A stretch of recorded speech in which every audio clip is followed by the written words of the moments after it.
성도 여러분 반갑습니다. 3월 22일 화요일 새벽 기도의 말씀을 전합니다.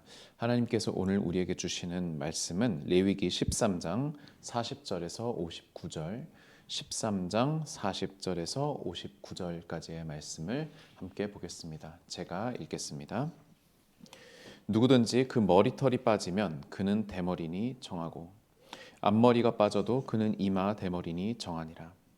그러나 대머리나 이마 대머리에 희고 불그스름한 색점이 있으면 이는 나병이 대머리에나 이마 대머리에 발생함이라.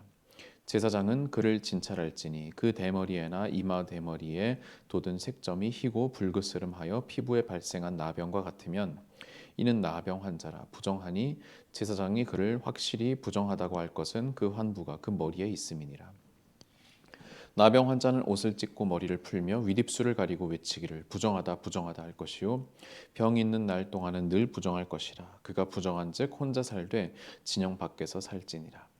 만일 의복에 나병 색점이 발생하여 털옷에나 베옷에나 배나 털에 날에나 씨에나 혹 가죽에나 가죽으로 만든 모든 것에 있으되 그 의복에나 가죽에나 날에나 씨에나 가죽으로 만든 모든 것에 병색이 푸르거나 붉으면 이는 나병의 색점이라.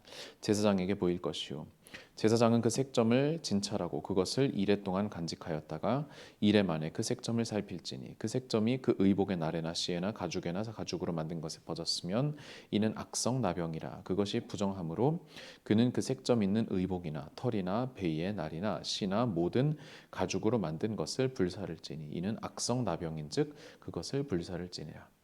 그러나 제사장이 보기에 그 색점이 그 의복의 날에나 씨에나 모든 가죽으로 만든 것에 퍼지지 아니하였으면 제사장은 명령하여 그 색점 있는 것을 빨게 하고 또 이레 동안 간직하였다가 그 빤 것을 볼지니 그 색점의 빛이 변하지 아니하고 그 색점이 퍼지지 아니하였으면 부정하니 너는 그것을 불사르라. 이는 거죽에 있든지 속에 있든지 악성 나병이니라. 빤 후에 제사장이 보기에 그 색점이 엷으면 그 의복에서나 가죽에서나 그 날에서나 씨에서나 그 색점을 찢어버릴 것이요 그 의복의 날에나 씨에나 가죽으로 만든 모든 것에 색점이 여전히 보이면 재발하는 것이니 너는 그 색점 있는 것을 불사를지니라. 내가 빤 의복의 날에나 씨에나 가죽으로 만든 모든 것에 그 색점이 벗겨졌으면 그것을 다시 빨아야 정하리라. 이는 털옷에나 베옷에나 그 날에나 씨에나 가죽으로 만든 모든 것에 발생하는 나병 색점에 정하고 부정한 것을 진단하는 규례니라. 아멘. 우리가 계속해서 이제 나병과 관련된 그 말씀을 보고 있습니다. 전에 말씀을 전하신 목사님들께서 또 말씀하셨겠지만 성경에서 특히 이제 레위기에서 말하는 각종 나병에 관련된 그 문서들에 서 등장하는 나병이라고 하는 표현이 오늘날 의학적으로 우리가 이제 한센병이라고 부르는 그 병하고는 다소 차이가 있습니다. 좀 더 구체적으로 말씀드리자면은 우리가 한센병으로 알고 있는 그 병, 우리가 뭐 속칭 문둥병이라고 불렀던 그 병도 구약의 나병에 포함되지만 그 외에도 뭐 각종 피부병과 그리고 뭐 고름이라든가 아니면은 이것이 물건이나 뭐 옷이나 건물에까지 퍼져나가는 그런 곰팡이의 형태까지도 모두 포함하여서 다 폭넓게 보아서 나병이라고 하는 표현으로 그렇게 표기를 했습니다. 그 당시에는 의학적인 또 생물학적인 그런 수준이 지금만큼 높지 않았기 때문에 어찌 보면 당연한 그러한 표기일 수밖에 없습니다. 그러나 그러한 가운데 이스라엘 백성은 스스로 또 하나님께서 말씀해 주신 그 말씀에 따라서 나병에 관련하여 그 정한 것과 부정한 것을 판단하였다는 것을 우리가 이 말씀을 통해서 볼 수 있습니다. 오늘 말씀 가운데에도 그동안에 이제 피부에 나타난 여러 가지 증상, 뭐 옴이라든가 아니면 그런 우묵한 그런 부분, 뭐 털 그런 다양한 부분에서 나오는 그런 피부병 증세, 이제 통칭하여 나병이라고 하는 그런 증세에 대해서 부정하고 정한 그 기준에 대해서 이야기를 했습니다. 오늘은 그 부분의 마지막 부분인데 바로 대머리에 대한 그런 부분이지요.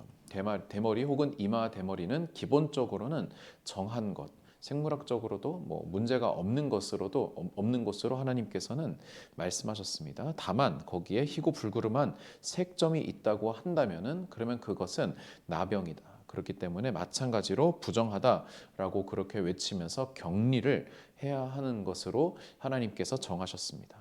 그리고 47절부터 59절까지는 의복이나 이제 가죽에 생기는 그러한 나병의 반점, 곰팡이일 가능성이 높겠지요.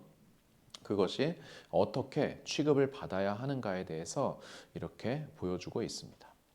여러분, 우리가 이 말씀들을 볼 때에 다소 지루하고 그리고 특별할 것이 없는 것처럼 보이지만 오늘 말씀을 통해서 우리가 두 가지를 함께 좀 생각을 해보면 좋겠습니다.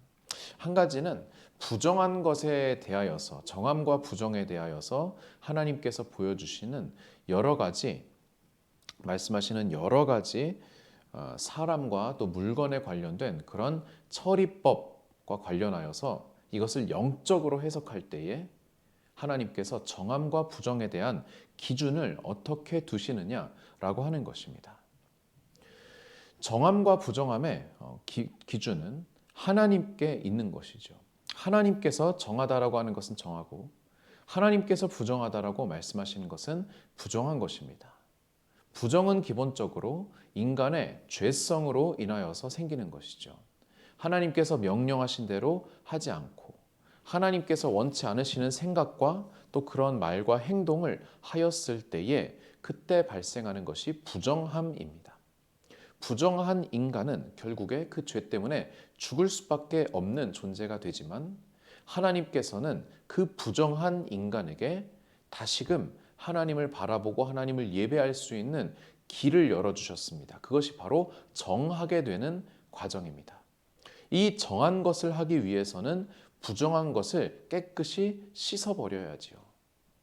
물리적으로 물을 가지고 씻을 수도 있고 아니면은 시간이 흘러서 없어질 때까지 기다릴 수도 있고 아니면은 그 사이의 기간 동안에 격리되거나 아니면은 다른 치료법을 통하여서 정하게 되는 다양한 방법들이 있습니다만 어찌 되었든 하나님께서 말씀하신 그 기준에 따라서 부정한 것이 정하게 될 때까지 기다리고 또 노력하고 애써야 하는 그러한 중간 단계들이 필요하다는 것이죠. 오늘도 말씀하십니다. 정한 것과 부정한 것 사이에서는 일단 부정한 것이 발생했을 때 격리를 해야 됩니다. 사람의 경우에는 진영 밖에 머물러야 할 것이고 의복에 생기는 그런 곰팡이 같은 경우에는 그것을 씻어내거나 잘라내거나 불태우거나 그러한 방식을 써야만 합니다. 이것은 우리에게 영적으로 무엇을 보여줍니까? 우리 안에 있는 죄성, 죄된 말과 행동을 경험할 때에 내 안에 그 죄가 있다는 것을 분명하게 인지하고 그것을 분별하고 나의 죄된 부분에 대하여서 엄격하게 처리해야 한다는 것입니다. 때로는 기다림으로, 때로는 구별됨으로, 때로는 잘라냄으로, 때로는 불태움으로 그것을 아주 명확하게 없애야지만 하나님께서는 다시 우리에게 정함이라는 그 기준으로 우리를 회복시켜 주신다는 것이죠. 그렇기 때문에 우리가 이 레위기 말씀을 읽을 때 끊임없이 우리가 고민해야 하는 부분은 바로 우리 안에 죄에 대한 것입니다. 우리 안에 부정함에 대한 것입니다. 내가 부정하다고 한다면은 그러면은 단순히 하나님 잘못했습니다. 죄송합니다 하고 넘어가는 것이 아니라 그 부정하게 만든 요소를 제거해야지요. 분리해내야지요. 그래서 정한 것이 남아있는 상태로 아니면 부정한 것이 정하게 된 상태로 하나님께 다시 나가야지 부정함 그대로 하나님 앞에 나아갔다가는 하나님의 백성에서 끊어지는 그러한 저주를 우리가 두려워해야 할 것입니다. 여러분, 부정함에 대하여서 그만큼 엄격하게 생각을 하라는 것, 이 레위기 말씀 가운데 있는 영적인 해석입니다. 첫 번째로 영적인 해석을 드렸다고 한다면은 두 번째로 실질적으로 이스라엘 백성은 그렇다면은 이 부정함이 발생했을 때 하나님께서 어떻게 공동체 가운데 기준점을 세워주셨는가라고 하는 것을 우리가 조금 더 그 당시 사람들의 입장에서 한번 생각을 해보았으면 좋겠습니다. 여러분, 우리가 길게 나병에 대해서 살펴보았는데요. 나병은 사실 동서고금을 막론하고 굉장히 위험한 그런 전염병으로 알려져 있고 그리고 특별히 굉장히 치료하기 어려운 병이기 때문에, 그리고 그 나타나는 형태가 굉장히 공포스러운 형태이기 때문에 많은 경우에 신의 심판으로, 하늘의 심판으로, 그 저주로 그렇게 인식되어진 경우가 많았습니다. 사실 실제로 뭐 성경에만 보더라도 하나님께서 징벌로서 나병을 걸리게 하는 그러한 본문들을 우리가 적지 않게 찾아볼 수 있죠. 그러나 우리가 오늘날의 의학적인 지식, 그리고 하나님께서 신약에서 분명히 말씀하신 여러 군데에서 말씀하신 그러한 본문들을 종합해 보았을 때 나병은 하나님의 심판일 수도 있지만, 그러나 기본적으로 우리가 자연 상태에서 걸리는 나병들은 대부분 하나님의 심판과는 무관한 그러한 질병들입니다. 우리가 일반적으로 뭐 감기 걸렸다고 해서 우리가 하나님의 심판이라고, 뭐 코로나 확진됐다고 해서 하나님의 심판이라고 그렇게 생각하지는 않는 것처럼 말이지요. 하지만 그 당시 사람들에게 있어서 나병이라는 굉장히 공포와 미지의 질병은 하나님의 심판으로, 또 저주로, 혹은 나의 죄의 결과로 인식되어진 경우가 많았을 것입니다. 그러나 오늘날 하나님께서 이렇게 긴 본문을 통하여서 나병에 대하여서 각종 규례를 설정하신 그 이유를 우리가 살펴보게 되면은 하나님의 숨겨진 뜻이 그 가운데 있다는 것을 보게 됩니다. 만약에 하나님께서 나병을 당신의 심판의 도구로, 죄의 결과로 그렇게 두셨다고 한다면은 사실 나병에 걸린 사람은 죽어야 됩니다. 또는 그 죄를 철저하게 회개했을 때 그 나병이 풀어져야 되죠. 치유되어야 하죠. 그러나 하나님께서 이 나병에 대한 긴 본문을 말씀하시면서 두었던 기준점은 단 한 가지, 정함과 부정에 대한 것뿐이에요. 나병에 걸린 사람은 부정하다. 그래서 진영 밖에서 살아야 한다. 그러나 나병이 치유되면은 다시 진영 안으로 들어와 살 수 있다라고 하는 그 점뿐입니다. 이것은 마치 길 가다가 어떤 동물의 사체를 실수로 이렇게 밟았거나 만진 사람, 그래서 부정하게 된 사람, 아니면은 생리 주기가 찾아와서 월경을 경험한 여인, 이 사람들은 그냥 다 부정하게 되는 것이잖아요. 그 정도 어조에서 그냥 말씀을 하시는 겁니다. 어디에도 나병이 죄 때문에 이루어졌다, 나병에 걸린 사람은 심판받은 자다라고 하는 그런 말씀은 없습니다. 그렇게 말씀하신 하나님의 이유가 무엇일까요? 그것은 나병에 걸린 이스라엘 백성, 당신의 백성의 몇몇 사람들이 혹여나 공동체에서 불필요한 오해를 받게 되고, 그리고 공동체에서 따돌림을 당하게 될 그러한 상황을 미연에 방지하기 위해서 그러신 것이 아닐까요? 분명한 것은 나병에 걸린 사람은 진영 밖에서 살아야 합니다. 그러나 진영 밖에 있다 하더라도 그가 굶어 죽거나 아니면은 전혀 어떤 보살핌을 못 받는 것은 아니지요. 하나님께서는 그 분명히 진영 밖에서 살아가는 그 나병에 걸린 사람이 회복되면은 다시 돌아올 수 있음을 말씀하셨습니다. 그리고 다른 고대 문서들을 보게 되면은 이스라엘 사회에서 진영 밖에서 나병 때문에 혹은 부정하게 되어서 진영 밖에서 살게 된 사람들을 위한 그러한 기본적인 복지의 조치가 있었다는 것을 다른 문서들을 통해서 보게 됩니다. 이를테면은 진영 밖에 움막이나 그런 것을, 천막 같은 것을 쳐서 그 안에서 살게 한다든가 그러한 조치들이 있었다고 합니다. 그렇다는 것은 무엇입니까? 하나님께서는 비록 질병 때문에 율법적으로는 부정하다고 판명이 되어서 진영 밖에서 구별되어서 살아가게 될 수밖에 없는 그러한 인원들이 생기긴 하지만, 그러나 그들 또한 당신의 자녀로서, 하나님의 백성으로서 부족함이 없게끔, 생존에 문제가 없게끔 돌보시고 이끄시는 하나님이시라는 것입니다. 단순히 율법적으로는 그들이 부정해졌지만, 그러나 하나님의 큰 그 관점에서는 정함과 부정함의 경계조차도 다 그것이 심판과 저주에 대한 생각으로 변질되지 않도록, 확대되지 않도록 하나님께서 배려하신 부분으로 우리가 이해해야 한다는 것입니다. 오늘날 우리도 마찬가지입니다.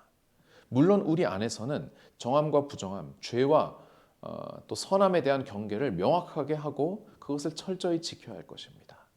그러나 공동체적으로 보았을 때 우리 공동체 안에 부정함에 이른 그러한 형제가 있다 할지라도, 그런 자매가 있다 할지라도 또한 그를 위하여서 또한 살아갈 길을 마련하고 그들을 돌보고 그들에게 관심을 갖는 것, 그것이 오늘날 우리 교회가 계속해서 신경 써야 될 부분임을 다시 한번 오늘의 말씀을 통하여서 보게 됩니다.